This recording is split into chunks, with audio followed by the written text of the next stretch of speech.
welcome to GBN Live. I'm Rhonda Brooks, your host for today.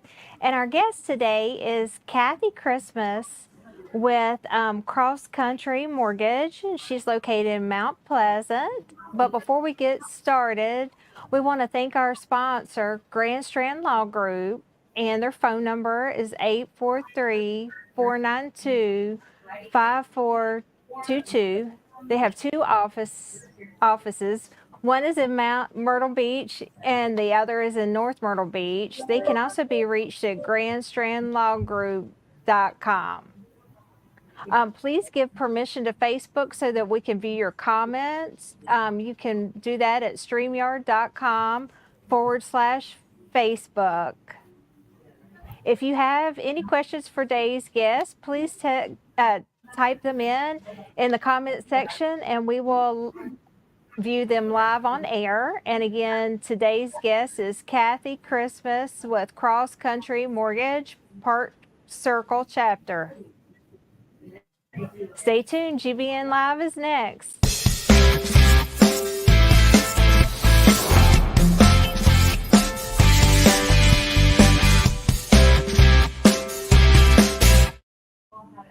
Okay, we're back, and today's guest is Kathy Christmas with Cross Country Mortgage. Hi, Kathy. Hi. How are you?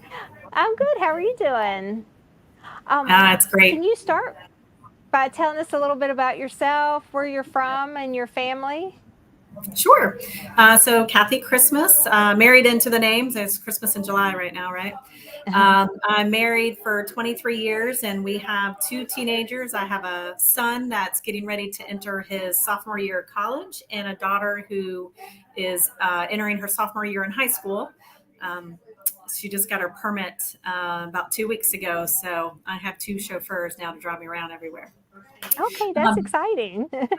And I'll tell you too, also in my house, we have a very exciting house.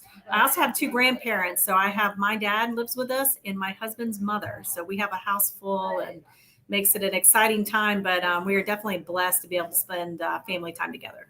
Oh, that's awesome. Well, I'm a realtor, so I definitely understand the importance of speaking to a lender first. But can you also elaborate on why that is so important? Absolutely. So, buying a home is an exciting milestone that happens in your life, and understanding your financial capacity and what you can afford is probably, I think, the biggest thing. So the worst thing you would want to happen is that you go out there looking at houses and you fall in love with one and you decide this is the one, or it has the features that you just absolutely want to have, and then go talk to a lender to find out that you don't even qualify for it. Or maybe we can qualify you for it, but when we discuss house payment and closing costs, it doesn't fit in the budget that you had set for yourself. So making a realistic budget determination is probably the biggest thing when you need to speak to a lender before you start looking at houses. Also, sometimes, you might want to, you might have some credit or financial situations that come up that take time to fix. And so you want to make sure that you talk with a lender and have them evaluate your credit and your income and your financial status to make sure that if there is things that you need to change or work on, that you have time to do so. Maybe it is that you're okay to go out shopping this weekend and that's great. Or maybe you have a couple of things that we need to address and you might need to wait a couple weeks or a month or even longer at that time. So there's other things too. So when you go put an offer on a house, when you have a pre-approval letter, so that means you've spoke with the lender, they've evaluated your credit, your income, and your assets, and you're approved for this dollar amount. It helps give you buying power and negotiation power when you're putting an offer on a house. So we've been in a situation for the last couple of years where there's more buyers out there than there are houses. So when you put an offer on a house, there's probably a couple other people also put an offer on a house. And a year or two ago, there was more than a couple of people put an offer on that same house. And so what makes your offer better or stronger than somebody else's? Well, one of those things is a pre-approval letter. So that way the seller knows that you have been you've been looked at by a lender who's checked all those boxes, the credit, the income, the assets, and things like that, and that this price point is something that you're qualified for. And we can even send you to underwriting before you even find a house. So that can give you a huge boost when you go put an offer on a house and somebody else is also putting an offer on that house. You can say, I've actually already been to an underwriter. My credit, income, and assets have already been evaluated. And I am approved for this. The only thing that needs to be underwritten is title and appraisal on this property, which can give you a huge boost and give you leverage over somebody else who's also putting an offer on a house. Yeah, those are great words of advice. And I know a lot of times buyers sometimes drag their feet with getting documents to their lender. So, can you talk about the importance of getting the documents to their lender in a timely manner? Sure, that is definitely an obstacle we face almost probably on a daily basis. And so, I like to, it's expectations and education. So we set expectations up front about, when we ask for a document, it's important that you get it to us really quickly, and then educate them on why that is. There's so many administrative tasks that go along with buying a house on the loan side. And most contracts are written for 30 days. So some of them are written for shorter, some of them are written for longer, but they on average 30 days. That's because it takes time to do all of those things. So we have to evaluate your paycheck stubs and your bank statements and your credit. And there's things that we have to do on that. Maybe there's letters of explanation. And every time you send us a document, we evaluate it. And I actually have a really, really good team. My assistant's been with us for a couple of years, and he can underwrite a file better than an underwriter, I feel like sometimes. So he really digs deep and looks at what is an underwriter going to ask for in these documents. And then he gets a picture, right? So he orders title work, he orders appraisal. We're waiting on a termite report. We're waiting on title fees from the attorney. We're looking at your paycheck stubs. We're looking at your W-2s or tax returns. We're looking at your bank statements. What kind of deposits are on there? Is there anything that we might need to address? We're looking at your credit report. Is there things reporting towards you that are not supposed to be there? And he just puts together this package and then sends it off to an underwriter. And an underwriter is going to evaluate each one of these things. And sometimes when we look at these things, it peels layers over to add additional documents. And so then we have to go find that document and send it back. And sometimes the document's not correct, like maybe half the page got cut off or somebody sent a screenshot, and we have to go back to them and say, hey, from a third party, an underwriter looking at this particular document, your name's not on this document, your account number, like this could be anybody's bank statement. I know it's yours, but from an outside standpoint, we have to make sure if we're giving you $400,000 or $500,000 that we're expecting you to pay back over 30 years, we have to make sure all the documents are correct and that we paint a picture about why this loan is right for you. And when you send us those documents, like let's say you send me a paycheck stub and we look at it, we say, okay, this is good. We don't send it to the underwriter right then. We collect everything, paint that picture of why you're the risk factor we want for this loan, and we send that to underwriting and have them evaluate it without any kind of biased determination on whether you should be approved for this loan or not. So when you send us a paycheck stub and then 3 days later you send us a bank statement, and then we saw in that bank statement something else we need to ask you for, and so then you wait another 3 days and you send that back to us, it just delays the process and it'll make it stressful for you, and it makes it stressful for us. And when you guys gave us a contract, so the buyer and the seller, they came together, they agreed upon this contract, and everybody signed it saying this is the day we want to close and these are the terms. It's our job to meet that deadline. And so we're scrambling around trying to get all of these things to get you to that closing table on time. And so I always try to set expectations up front. Like if I ask you for something, or if my assistant asks you for something, or processor asks you for something, it's imperative that you get it to as quickly as possible. So one, we can evaluate it to make sure that it's not going to open up any other issues or things that we need to address, and that we can get it all over to the underwriter, because it's not just the buyer's documents we're waiting on. We're waiting on the appraisal. We're waiting on the title work. We're waiting on the termite report. We're waiting on all these things to come together and then to send it off to get that approval to get you to the closing table on time. When we talk about documents, what documents does a buyer need to get started? So Every loan is a science project, so everybody needs something different. If you're a standard hourly or salary W-2 employee, it's pretty standard of W-2s, paycheck stubs, 2 months of bank statements, and an ID.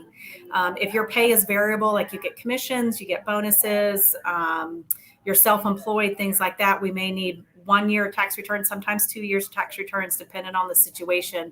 So every single one is different. So we take that application and we go through it, and based off what you put in there, we will then ask you for the documents. I actually, it's so funny, I just got new business cards that have your basic documents that you need on the back of the business card to make it a little bit easier.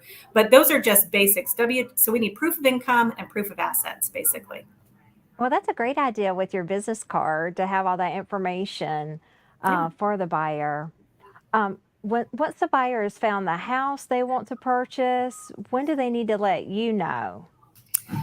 So, hopefully right away. Like I get just as excited as they do when when their offer is accepted, especially these last couple of years when there's multiple people put an offer. I want my buyer to win. And, if this is the house they want, I want to help make that. So I get just as emotionally caught up as they do.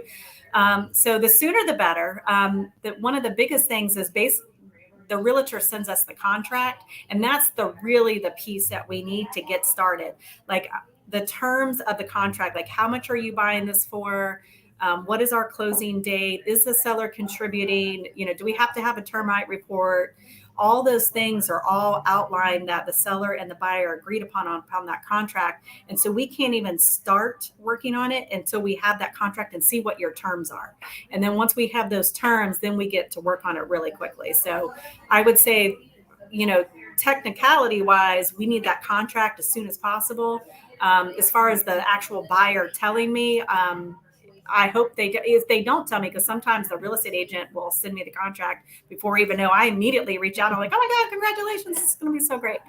So, the So you buyer doesn't. answered Yeah, my next question that as soon as they're under contract, you need the contract. that's right. Yeah, we need the contract as soon as possible. And, we got to get insurance quotes, and we got to reach out to the attorney and find out what their fees are going to be on this particular transaction. Everything's kind of based on the house price and what you guys are selling it at. And so everything kind of depends on the terms of that contract. And so we jump on it right away and get moving. Okay, so we're coming up on a commercial break. So after the break, we're going to talk about credit scores and the impact they make. So everyone stay tuned. We will be right back after this commercial break. Hi, I'm Justice Ann. I've been a canine liaison at Grand Strand Law Group for, 30 years? What's that? You don't believe me? I meant 30 dog years, of course. First rule of lawyering, read the fine print. Anywho, my humans at Grand Strand Law Group have a combined 20 years experience. I know. Not as much as me, but that's in people years. So yeah, still pretty impressive. Real estate, estate planning, or probate, you need GSLG. Grand Strand Law Group. Trust us, we have a dog.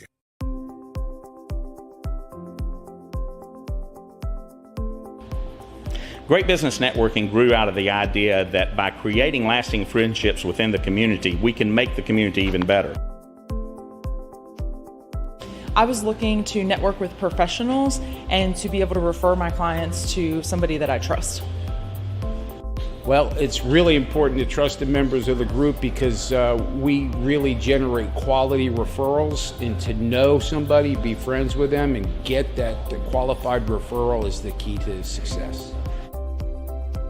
It is networking, but it doesn't feel like networking, and that is important to me. I come to the meetings, I have fun, I make great connections, and I help grow my business.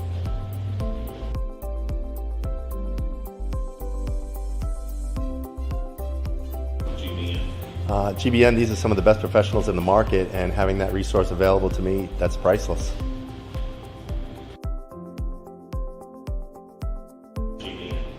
Well, GBN is a network of business professionals that build long-lasting friendships that will not only grow my business, will grow yours as well. That's what referral marketing is all about.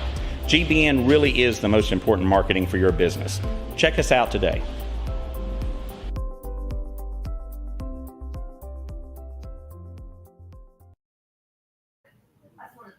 Hi, and we're back with Kathy Christmas, from Cross Country Mortgage Park Circle chapter. We want to thank our sponsor, Grand Strand Law Group. They can be reached at 843-492-5422 with 2 locations, one in Myrtle Beach and one in North Myrtle Beach. They can be reached at grandstrandlawgroup.com. If you have any questions for GBN or today's guest, please type them in your comments, and we will do our best to get them aired here live on GBN Live. Okay, Kathy, so before the break, we were talking about documents you needed. So let's talk a little bit about credit. It's crazy to me how much a difference of 20 points can make to someone. So how do you help people increase their credit score? Yeah, so like you said, credit usually goes in 20 point buckets. So you have like 580 to 600, 600 to 620, 620 to 640. So anytime you can move up a bucket, it really does help you financially. It'll save you money out of your pocket at the closing table and in other aspects as well. So so just because we've been doing this for so long, I know ways that will help people's credit increase. So there are a good example of people who will call for me for the very first time to get pre-qualified, and I'll be asking questions about their credit before I even pull it, and they'll be like, I paid everything off. Everything's paid off. I'm good to go. And so then, I pull their credit, and that's right. They did pay everything off that they had active. And the only thing left is some, late payments from years ago or in the past. As you go through life, especially these days, everybody's wanting to throw credit cards and things at you. Things happen. You can miss a payment in your life, or, life happens. You could have had some tragedy in your life that, messed up your credit a while back. And so what you want to look for is to have good outweigh the bad. You actually need active credit that you're actively using. You're not maxing out your credit cards. You're paying your payments on time, and you don't have too much out there. So, one of the biggest things I'll tell people is to get their credit card usage down to 30% or below. And if I really need a boost out of your credit score, I'll ask you to pay your credit cards down to 10%, because that will help you give a boost in your credit. Opening up a secure credit card. So sometimes people don't have any credit cards at all, or they only have one, or the ones they had, they've already closed out and they don't owe anything on them. If you open up a secure credit card and put a small balance, right, you don't want to max it out, and make your payments on time, it'll give you a quick credit boost. We also have some tools at Cross Country Mortgage that we can use to where I can actually put in off your credit report, I need a 20-point bump on this person. What can I do? Or your target credit is 660. What could they do? And it'll actually spit out a list of things for me. I mean, I kind of know a lot of it already just because I've been in the business so long and I've seen what works and what doesn't work. But that'll kind of give me some good ideas as well, and give the person good ideas to figure out these are some things they think are reasonable for them, and this one seems a little bit more far-fetched. But the higher they can get their credit score, the better they'll get on their interest rate, or if they're having to pay points for their interest rate, it'll be less they have to pay. So it definitely benefits people financially to get their credit score as best as possible. And, my advice is free. All that's just part of the process. I'd be happy to evaluate people's credit and tell them these are some things you should do to put yourself in a better position to help save yourself some money. Okay, have you heard of Kickoff? I have a client that recently used it, and it seemed like it drastically increased her score in a simple way. Yeah. So I've heard of it. I've never actually used and have any of my clients use it. There's lots of them out there though. And a lot of it may depend on how much is already on your credit report. So if you don't have a lot of stuff on your credit, small changes can make a big difference. But if you've had a lot of stuff, maybe you're a little bit older and you just had, life happen in different credit cards and loans and things, you have a bunch of stuff on your credit, it may be harder to make that difference. You want good to outweigh the bad, basically. Secure credit cards, which I think Kickoff has as part of that, is a secure credit card, is usually one of the easiest ways. And paying down current credit cards to a smaller balance are usually some of the biggest things you can do to up your credit. But Kickoff is probably a good one, but there's lots of them out there as well that can do those sorts of things. I also like if it's really just tight, like it may make or break whether you're qualified for this loan. Sometimes we'll have people look at my FICO. That one you do have to pay for, but there's lots of credit bureaus or credit monitoring services. Credit Karma is a very popular one that people use, but they use a different scoring model. So a lot of those services out there are good at showing you, like Credit Karma, what's reporting on your credit, what's showing against you, what's showing for you. But the model that they use to score you is different than what mortgage is. But my FICO uses the mortgage credit. So we can actually see on my FICO what is, if I were to pull your credit, what exactly it's going to be. And it also gives you tips, and it gives you daily alerts on, hey, your credit score just went up 5 points because of this and went down 3 points because of that. So that's a good monitoring one as well. And we always have the option of soft pulls too, where we could kind of take a peek and look and see what's going on with your credit and what adjustments you need to make. Okay, so Credit Karma and those things may show my credit score, but it may be a little bit lower once it's pulled. Yeah, and Credit Karma uses a different scoring model, so they weight things differently. So your score may be different on Credit Karma than what any bank would be. A mortgage score is different than what like a Credit Karma, because Credit Karma is kind of looking at everything and they weight it differently. But if you were to go to a bank or a mortgage person, we all pull the same score because it's a mortgage score, and that's different than what Credit Karma is. But if I ask you to pay down a credit card or open up a secure credit card, when that creditor starts reporting it for you or against you, whatever, Credit Karma will alert you, hey, this bank is now reporting this credit card against you. So then we know, hey, that's actually reporting. Because the one thing about credit is it's not an overnight fix. Like, these companies only report to the credit bureaus once a month.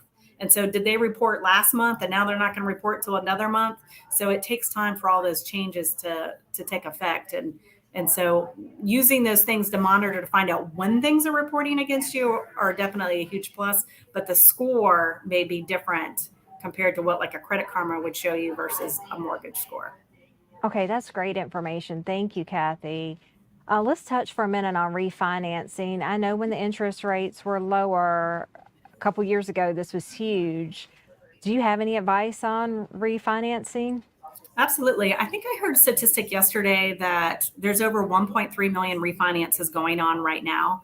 And it's because of the equity that people have built into their homes. So the housing market has gone really, really up high, and it's continuing, and we're not seeing any slowdown in that. And so people are getting all this equity in their home. And so while they might have a lower rate, and if they want to refinance right now, it might go to a higher rate, it may save them money. So what kind of credit cards do they have? Student loans, car payments, things like that. So if I write, of course, people don't write checks anymore, but if, when I'm going to my bank account and send out, this money is going to my mortgage, and this money is going to my car, and this money is going to my student loan, and this one's going to this credit card, and this one's going to that credit card. When I add all that up and I'm spending X number of dollars a month, if I could refinance, consolidate that all into one loan, and now when I'm writing out my payment every month, it's $1,200 cheaper. So yes, my mortgage rate might have gone up, but the consolidation of all the different loans, and then what are the interest rates on those other loans? I mean, credit cards right now are out the roof. I just took out my first student loan for my son, and the interest rate is over 5%. So if you can consolidate that all into one, and now when you write those checks every month or go to your bank and send out your payments, if you're writing thousands of dollars less, what could you do with that extra money in your pocket? The ideal for us would be like, put it towards your principal. So then you could shorten the term. Instead of a 30-year mortgage, now you're going to end up having a 20-year mortgage and pay down that principal. Or, life has gotten expensive lately in the grocery store, and all these things are going up. Insurance is going up. So maybe you could use that extra money to pay for certain things, or maybe you have life changes coming up. Like I just, got one in college, and I got one that'll be in college a couple of years. I can use some extra cash right now to start saving up for those things. So refinances are not dead. There are definitely a lot of benefits on it right now to debt consolidate or home improvements. I've had quite a few of those actually already this year, where people have using the equity in their home that they've gotten to now renovate something in their house. Okay. What mortgage programs are out there for someone that might be a first-time home buyer? I know in the past when the market was kind of crazy, first-time home buyers kind of got left behind, but now is a good time for them to get into the home buying process. So what do you offer for them? Yeah, absolutely. So, FHA is always a common one. It's a 3.5% down. It'll let your debts versus your income be a little bit more expanded. So it makes it a little bit more easier for a first time home buyer. There's a conventional product, Home Ready and Home Possible, that can give you reduced PMI payments and maybe a little bit better interest rate. We do have a conventional Home Ready product right now where we're offering $4,000 towards down payment from the lender if you qualify for Home Ready. So those are different things. Those are probably the most popular ones is, the conventional Home Ready and Home Possible, and then FHA with the lower down payments. With the conventional Home Ready, you can do 3% down, and then FHA is 3.5% down. All right. Well,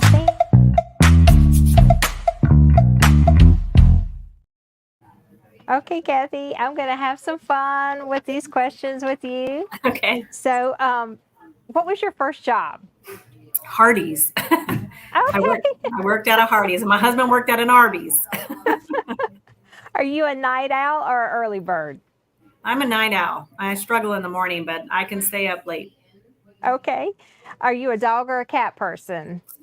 Ooh, I'm going to say both. If I had to choose, I would say probably dog, but I have both. Okay. Are you a dark or milk chocolate person? Definitely dark chocolate. Okay. What's your favorite color? I'm going to say teal. Okay. Your favorite word or phrase? Oh, wow. I don't even know. I feel like that one always stumps people. Yeah, I don't.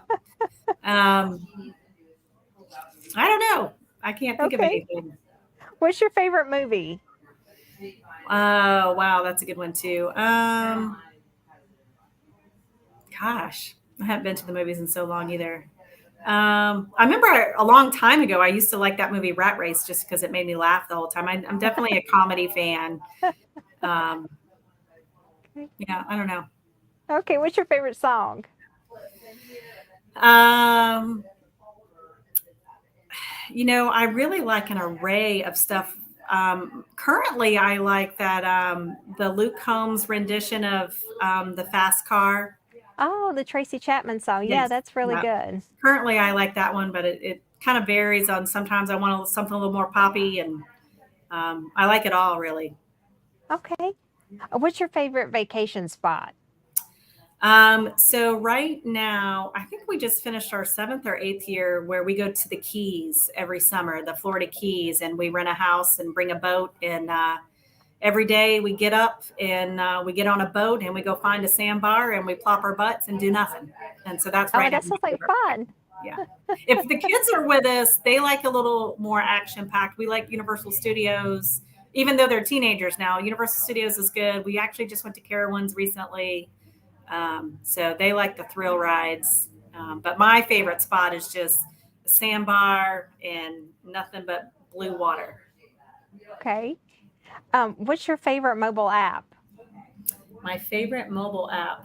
Unfortunately, it's maybe a vice of mine is TikTok at the moment. It is addictive. It's addictive, yeah. But I don't play a lot of games too much. So it's mainly probably TikTok's probably the thing I open the most on my phone. Okay. Well, thank you. Well, Kathy has given us a ton of great information. So if you want to get in touch with Kathy, you can call her at 843-819-0225, kathychristmas.com. And Kathy, before we go, can you tell us why GBN and referral marketing is so important to you? Sure. The one thing that I feel like I like GBN the most is the friends first. So I'm in the Park Circle group. So we're kind of in the middle of North Charleston, and the people in our group come from all over Charleston. So we're just kind of in the middle of the circle, and everybody comes from all these different directions. And in Charleston, traffic has gotten horrific. But like during the summer, it might take me 20 to 30 minutes to get there. But during the school year, sometimes it can take me an hour to drive there. And there are chapters way closer to my house. But I love my chapter. Like the people in there, like I enjoy hanging out with them. I'm there because of my business, because I've gotten tons of business from them. I mean, one closing for me will pay for years of my membership. So the value in it far exceeds, but I actually like going there. I like the people. We actually all went together and did a Top Golf recently because we actually just like each other, and it's good quality people. And I like being a resource for people too. So whether it's in my personal life or in business life, either if somebody needs a financial advisor or an insurance person or a Medicare person or a carpet cleaner, whatever it is, I'm like, I know somebody. And I really do like them. And I think they do quality work. It's not like I'm referring them because they're in my group. Like I really have gotten to know and trust and like these people. And I really want to refer them. So it's work, but it feels more like a social happy time than that. I agree. That's awesome, Kathy. Well, thank you for joining us, Kathy, and thank you for watching today. So remember, if it's Wednesday, it's GBN Live. See you next time.